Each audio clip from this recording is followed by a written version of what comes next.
Bonjour chers élèves et bienvenue dans cette capsule dans laquelle on va commencer par un petit rappel sur la composition ou en fait les organites qui forment la cellule et on va rajouter leurs fonctions, ce qu'on a déjà vu au secondaire 1, mais on va rajouter des petites choses pour compléter ça au secondaire 2. Cette notion va être revue aussi au secondaire 3 et on va rajouter d'autres choses. Comme ça, à chaque fois, on rajoute d'autres organites dans la cellule pour que ça soit plus simple à comprendre et à retenir. Donc, on va commencer tout d'abord par nommer les organites. De quoi? On va commencer de l'extérieur vers l'intérieur. La première chose qu'on retrouve dans la cellule, c'est en fait ce qui va protéger, ce qui va délimiter l'extérieur de l'intérieur et ça s'appelle la membrane cellulaire. L'année prochaine aussi, on va utiliser le terme aussi membrane plasmique. À l'intérieur de la membrane cellulaire, on va retrouver un liquide sous forme de jello. Il a une texture de jello, c'est quand même un peu gélatineux, ça s'appelle le cytoplasme. On va voir un peu plus tard c'est quoi son rôle. Par la suite, qu'est-ce qu'on va retrouver? On va retrouver des petits sacs. Ce sont ce qu'on appelle les vacuoles. Et dans les vacuoles, ça va être, on va mettre tout ce qui est en plus de l'eau, des nutriments et quelques déchets. On va retrouver d'autres sacs, et c'est l'ajout de cette année, ce qu'on appelle, ce sont des vésicules. Les vésicules, on va voir c'est quoi leur rôle, mais lorsqu'on les observe comme ça morphologiquement, ben, ils sont des petits sacs. Ça fait pas, il n'y a pas une différence entre une vacuole et une vésicule au niveau de la forme, mais au niveau de la fonction et la composition, ils sont totalement différents. Par la suite, on va retrouver juste une structure, une nouvelle structure, une nouveauté cette année, une structure qui va être collée à notre noyau qui s'appelle le réticulum endoplasmique rugueux. Et son acronyme, c'est RER. Et vous voyez, il est rugueux parce qu'on va retrouver des petits boutons à l'extérieur de cet organite. Et ces petits boutons, ça s'appelle, ce sont des ribosomes. Qu'est-ce qu'on retrouve aussi dans la cellule? On va retrouver l'organite qui va être responsable de la production de l'énergie. Ça s'appelle la mitochondrie. On va retrouver aussi notre centre de prise de décision qui va être le noyau et d'autres structures qu'on va rajouter cette année, mais ce sont des structures que c'est juste, on va les rajouter à titre, on va dire, d'enrichissement au secondaire 2. Par contre, au secondaire 3, ce sont des choses que tu dois savoir, puis on va les aborder à fur et à mesure dans l'année. Donc, notre noyau est tout simplement entouré par une membrane, et cette membrane, ça s'appelle la membrane nucléaire. Et on va retrouver deux labyrinthes, vous voyez ici, deux labyrinthes de part et d'autre, une labyrinthe qui va être collée au réticulum endoplasmique rugueux et vous voyez, elle a à peu près la même forme. La seule différence par rapport au rugueux, c'est qu'il n'y a pas ces petits boutons. Donc, sa texture est lisse. C'est pourquoi on va l'appeler tout simplement le réticulum endoplasmique lisse. Et on va retrouver une autre labyrinthe un peu plus loin, ça s'appelle l'appareil de Golgi. Et la dernière structure, on retrouve à l'intérieur un petit organite entouré par une membrane, ça s'appelle le nucléole. Et vous voyez, tout ce qui va être de l'enrichissement pour secondaire 2, je l'ai mis en bleu, d'accord? Mais tout ce qu'on doit connaître cette année, c'était mis en rouge. Donc, on vient juste de nommer les structures et on va faire un retour sur la fonction de chaque structure.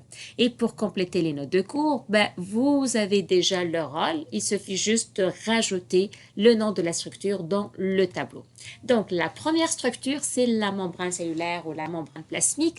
La membrane cellulaire, elle est très, très mince, d'accord? Comme vraiment des fils d'une toile d'araignée, elle est très, très mince et pourtant, elle est capable de supporter pas mal de chocs. Donc, à chaque fois qu'elle reçoit un choc, elle est capable de retrouver sa forme. La membrane cellulaire, c'est elle qui va jouer la barrière. C'est comme si c'est notre service de contrôle douanier. C'est elle qui va contrôler ce qui rentre et ce qui sort à l'intérieur de la cellule. Par la suite, on va retrouver notre cytoplasme, notre jello. C'est tout ce qui se trouve entre la membrane cellulaire et le noyau.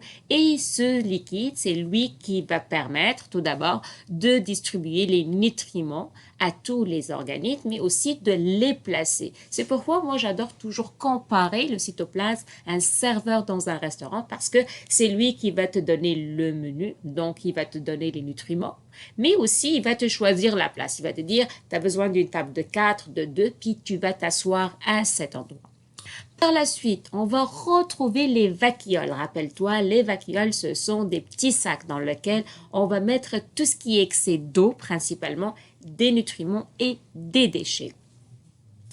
Et c'est pourquoi j'aime toujours comparer les vacuoles, soit mes sacs poubelles ou mes gardes à manger, parce que c'est là que je vais mettre l'excédent de ce que j'ai à la maison. Par la suite, je vais retrouver ce qu'on appelle le réticulum endoplasmique rugueux. Et vous voyez, il est collé à mon noyau. Pourquoi? Parce que le réticulum endoplasmique rugueux, c'est notre usine de fabrication de protéines. Et là, j'en suis sûre que tu as déjà entendu le terme protéines auparavant. Dis-toi que notre organisme, il est composé à 60% de protéines.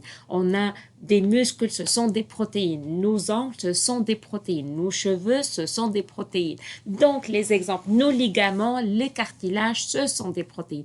Donc, on a besoin de fabriquer ces protéines. Et pour fabriquer, on a besoin d'un lieu. Et le lieu, c'est le réticulum endoplasmique rugueux.